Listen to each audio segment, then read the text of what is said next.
I grew up in a house that looked perfect from the sidewalk. A deep two-story tucked into a quiet street of Woodhaven, Kansas. White siding, blue shutters, a wraparound porch where neighbors waved whenever they passed. People saw my family and imagined warmth inside those walls. Sunday dinners, laughter echoing up the staircase, parents who adored their daughters equally. But that postcard belonged to someone else's story. Behind those polished curtains, the truth was colder, sharper. I learned early that love in our home wasn't unconditional, it was performance-based, and my sister Jessica always stole the stage. From my earliest memories, Jessica was the star they orbited around. 4 years older, she seemed born for applause. When she brought home a trophy, Patricia, Mom, cleared a prime spot on the mantle, dusting it daily like a holy relic. Dad, Michael, would beam with pride, shaking her hand like she'd just closed a $1 million business deal. "She's got that drive we always hoped for," he'd say, and Mom would add, "She's a natural leader, just like us." I tried to shine too. Piano lessons that left my fingers stiff, hours of practice until the notes blurred into each other, debate team where I pushed my voice louder just to be heard, art competitions where I poured myself into colours and brushstrokes. Once, when I was 8, I won first place in a local art fair, my drawing the lake at sunset taped proudly to a cardboard display. I brought the ribbon home, chest swelling, waiting for their faces to light up. Patricia glanced once, muttered, "Cute hobby," and then pivoted, her eyes sparkling as she announced, "But your sister just placed first in the Math Olympics. That's real talent." Dad nodded, approving, and in that instant my little ribbon shrank to nothing. The comparisons never ended. Dinner table conversations were scripted to highlight Jessica's brilliance. "Your sister's speech won over the whole school," Mom would say, stabbing her fork into her salad as if the matter was sealed. Dad would add, "She's got charisma. It's a gift, Megan." I chewed my food quietly, pretending their words didn't burn. If I tried to talk about something I'd done, a new song on the piano, a grade I was proud of, the silence swallowed me whole. Or worse, Mom would correct my posture, comment on my clothes, find a flaw to smother whatever pride I had dared to feel. Even playtime wasn't free. In the backyard, if Jessica and I fought over a swing, Mom always ruled in her favour. "Stop being selfish, Megan," she'd say, her voice sharp enough to cut. Dad never intervened. He'd pat my shoulder later, offering his default line, "Let it go, kiddo. Family harmony matters." Harmony. That word became a leash around my throat. By middle school, I learned to fade into the background. Fewer spotlights meant fewer chances to fail, but invisibility was its own punishment. My mother's criticisms grew sharper, aimed at me like darts. "Megan, that shirt makes you look sloppy. Change before school. Your hair looks unkempt. Why can't you sit straighter, smile more, try harder?" Every breakfast felt like an inspection. I was slim, but her words made me doubt every glance in the mirror. Dad wasn't cruel, not directly. His version of love was quieter, but no less damaging. When I told him I wanted to study marketing, his brow furrowed. "Why not accounting like us? Your sister's already interning at a firm. You'd be smart to follow in her footsteps." His tone left no room for debate. And so I swallowed my own voice again and again until silence became second nature. High school only amplified the divide. Jessica breezed through with honours, her college acceptance to a top business program celebrated with champagne and a family party. Photos posted online, Mom and Dad smiling beside their golden daughter, captions bragging about her bright future. I stayed behind, enrolling in community college to save money and help out at the family accounting firm. "It'll be good experience," Dad said, handing me a stack of client files as if my future belonged behind their reception desk. Jessica left for the city. I stayed behind, tethered by duty, and yet I still clung to scraps of hope. Maybe if I kept giving, my time, my effort, my silence, they would see me. Maybe one day they'd say, "Good job, Megan." But years bled into each other and that moment never came. One memory lingers sharp as glass. I was 17, the night before Jessica's senior prom. I had saved up to buy her a silk hair ribbon she'd admired weeks earlier in a boutique downtown, a pale lavender shade that matched her dress.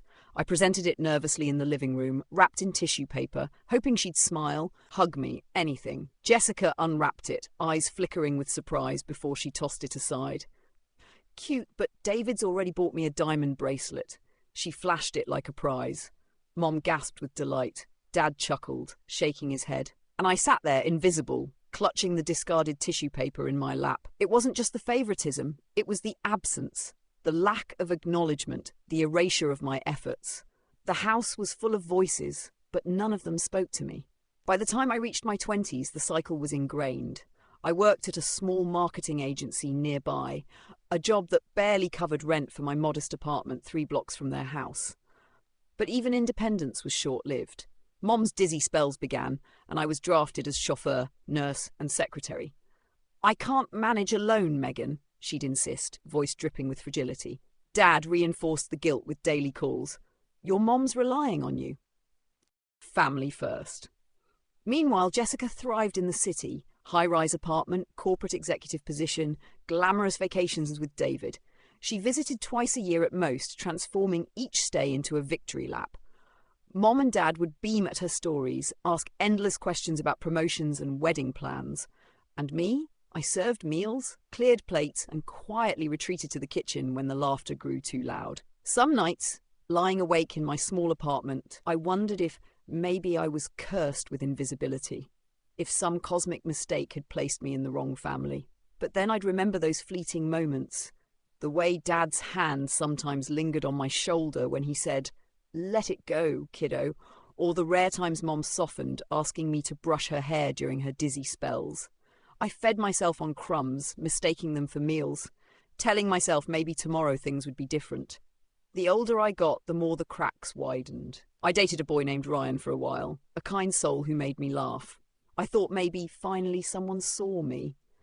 But when I brought him home for dinner, Mom grilled him about his career prospects, comparing him unfavourably to Jessica's boyfriend. "He's nice," she said afterward, "but not driven like David. Jessica knows how to pick them." Ryan never came back after that night. I didn't blame him. Who would want to fight for someone who didn't even fight for herself? And yet, I kept bending, twisting, contorting myself to fit into their narrow mould of worth.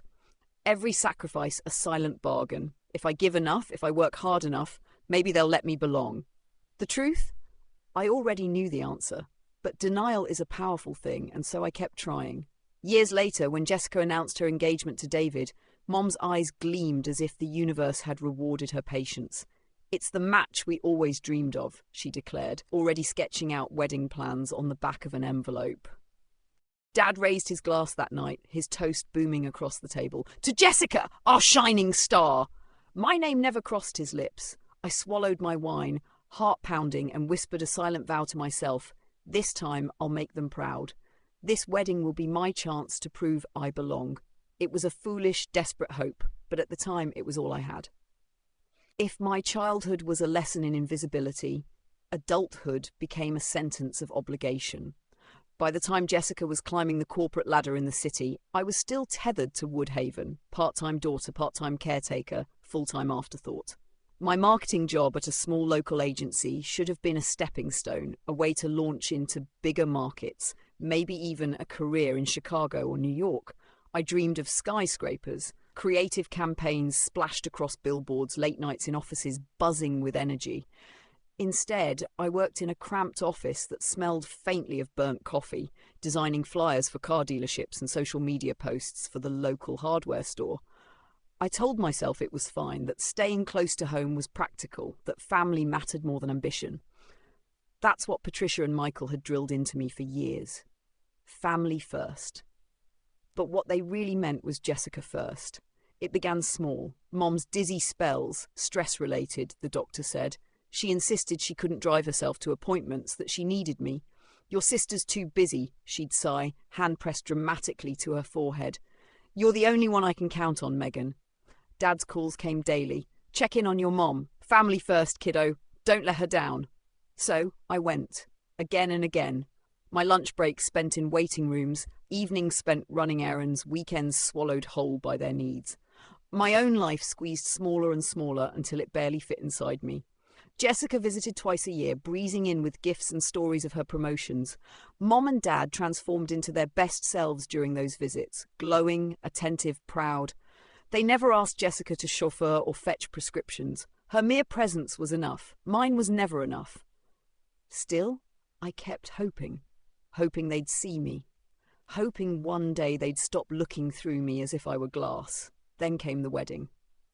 The moment Jessica called with the news, Patricia's voice lit up brighter than any chandelier. Finally, the perfect man for our perfect girl. David Carter, a finance guy with a smile that looked rehearsed. To them, he was a prize, a validation of everything they had poured into Jessica. Within days, Patricia and Michael were knee-deep in planning, but not for themselves. For me. "You'll handle the details, won't you, Megan?" Mom asked, as if my life's only purpose had been leading up to this. Dad chimed in, "You're good at that sort of thing. Organisation, logistics, leave the vision to Jessica." Jessica barely participated, too consumed by her executive job. She texted vague approvals. "Looks fine," or "whatever you think." That was her contribution. Everything else fell to me. And so I threw myself into it. I became a one-woman wedding machine. I tracked down caterers who could prepare Jessica's favourite roasted chicken and herbed potatoes. No garlic, because Mom claimed it gave her indigestion. I spent hours with florists, settling on peonies because Jessica had once mentioned liking them in a magazine. I hand-designed place cards, calligraphy bleeding from hours bent over the dining table until my wrist ached. When Patricia wanted to invite half of Woodhaven's community leaders, I tracked down their addresses, personally delivering invitations when the mail seemed too slow.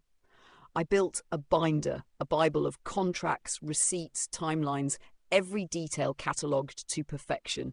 Each decision was deliberate, each choice a silent plea: see me, approve of me, love me. But approval never came. When I showed Patricia the catering menu, she barely glanced before saying, "Jessica would have picked something more elegant." Dad, flipping through his ledgers, muttered, "Don't mess this up, Megan. Your sister deserves perfection." Their words cut.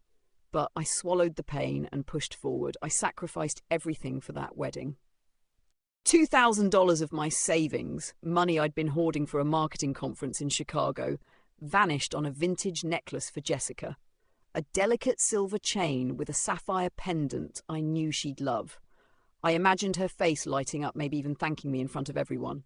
I bought myself a new dress too. Navy blue, simple but tasteful, the kind of thing Patricia wouldn't call tacky. I practiced my smile in the mirror, rehearsed being the supportive sister. If I looked the part, maybe I'd finally belong. Sleep disappeared. My apartment became a battlefield of checklists, ribbons, flower samples. I burned the candle at both ends. Agency work by day, wedding planning by night. Coffee became my bloodstream. My dreams shrank down to a single fantasy. Standing in the glow of Jessica's wedding, hearing Patricia say, "Good job, Megan." But reality had sharper teeth. Patricia called me one morning, her tone icy. "Megan, your emails to the florist were sloppy." I had to rewrite them. I had spent hours crafting those messages, carefully polite, obsessively clear. My stomach twisted, but I apologized. What else could I do? When I showed Dad the finalized timeline, he sighed. "Your sister would have had this sorted weeks ago." I wanted to scream. I've been juggling everything alone.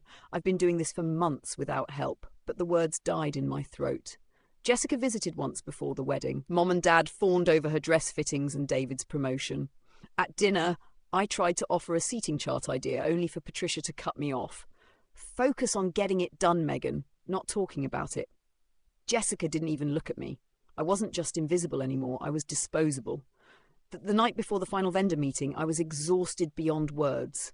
Still, I presented Patricia and Michael with the wedding binder, every page organised, every receipt in place. Patricia flipped through it, lips pursed. "This is fine," she said at last.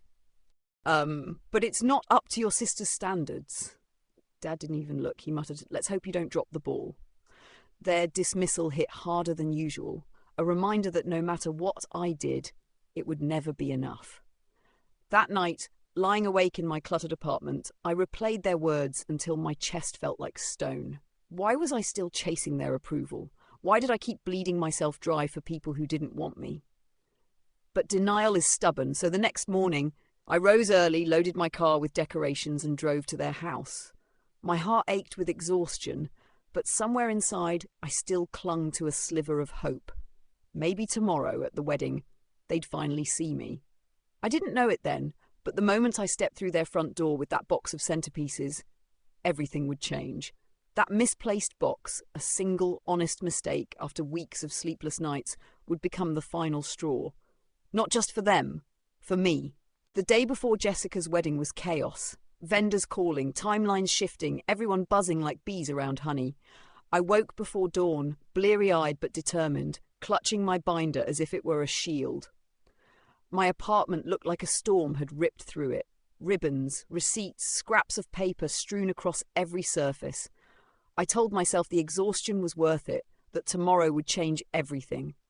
I loaded the car with boxes of decorations, fragile glass centerpieces I had spent weeks sourcing, and drove to my parents' house. The closer I got, the tighter my chest felt. I kept repeating it like a mantra. This will be worth it. They'll see you. They'll finally see you. I walked into the living room, the box heavy in my arms, sweat beading at my temples. That's when I realized one was missing. I had left a box behind at my apartment, an honest mistake, a single slip after months of carrying this wedding on my shoulders. My pulse quickened, but I told myself it was fine. I'd grab it after this drop-off. No one would even notice. But Patricia noticed. Her eyes narrowed, sharp as glass. "Megan, where are the rest of the decorations?" Her voice sliced through the air. "I forgot one box," I admitted quickly. "I'll grab it now." "You forgot," she snapped, slamming her hands onto the counter. "You're always screwing things up. This is Jessica's wedding, not some school project you can half-ass." Her words hit me like a slap. My throat closed, my grip tightening on the box. Michael looked up from the couch, coffee cup in hand, his face already hardened. "We've been patient, Megan, but this is too much. You're embarrassing us again." My stomach knotted. "It's just one box. I've been juggling everything." Patricia cut me off, venom dripping from every syllable. "You're careless. Always have been. Your sister would have had this done perfectly months ago." Jessica stood nearby, casual in jeans, David by her side.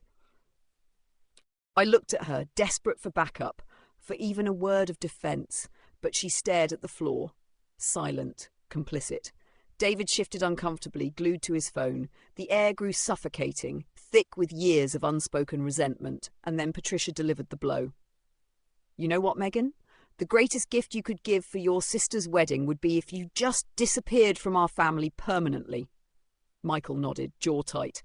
"It's time, Megan. You don't belong here." The words pierced deeper than any wound. Susan Collins, Mom's church friend and the wedding photographer, froze mid-step, her eyes darting between us. She didn't say a word, just gave me a pitying glance, as if she were watching a stray dog get kicked. That pity cut worse than their anger. My chest burned. My hands shook so violently I almost dropped the box.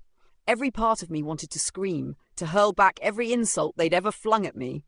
But something inside me stilled. Not weakness, not fear, but clarity. Cold, sharp clarity. They meant it. They had always meant it. "Fine," I said, my voice steady though my insides roared. "You'll get your gift." I set the box down, turned, and walked out. The door slammed behind me with a finality that echoed in my bones. That night I didn't sleep. I sat at my kitchen table staring at my laptop, the glow illuminating my hollow face. Their words circled in my head, a poison that refused to drain. "Disappear. You don't belong here." And for the first time in my life, I considered it. Not as defeat, but as freedom.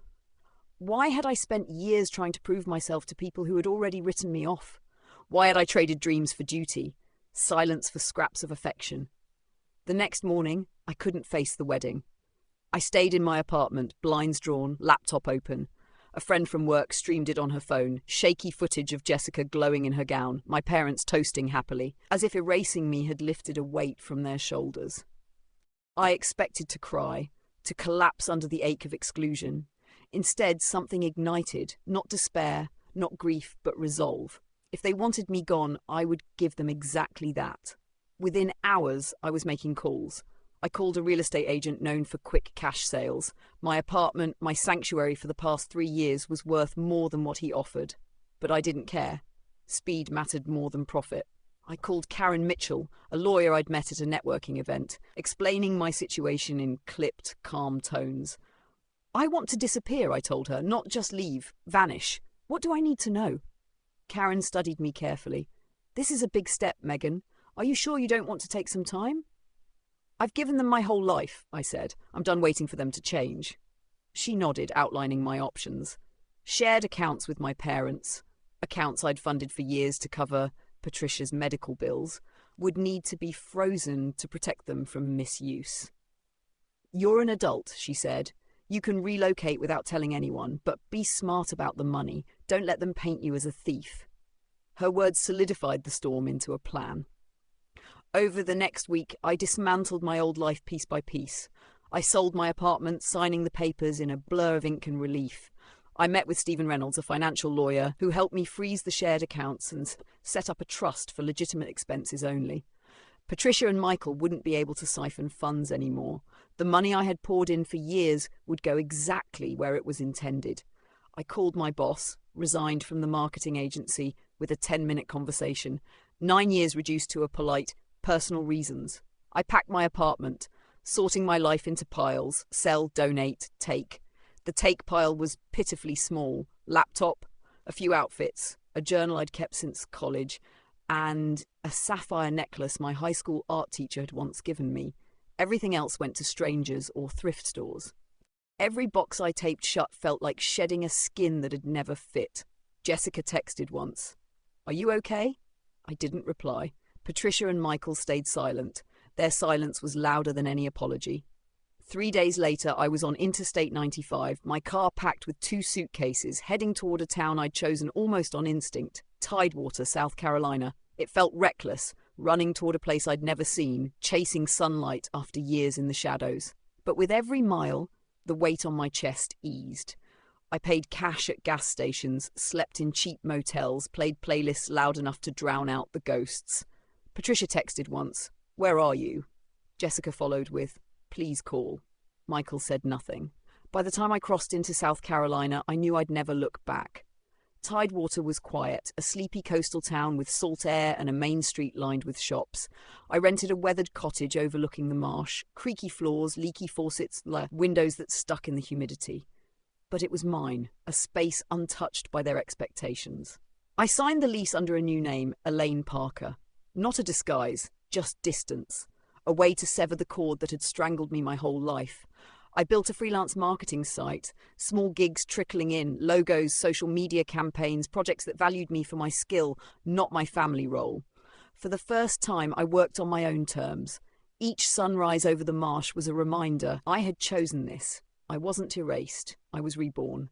Weeks later, the accusations began. Patricia posted publicly on Facebook claiming I had stolen from the family, ruined Jessica's wedding, abandoned them in their time of need. Michael chimed in, his comment cold. "We trusted Megan and she betrayed us. Jessica stayed silent. The lies stung."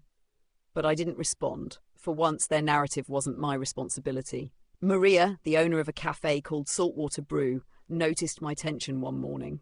She slid a coffee across the counter, raising an eyebrow. "Family trouble?"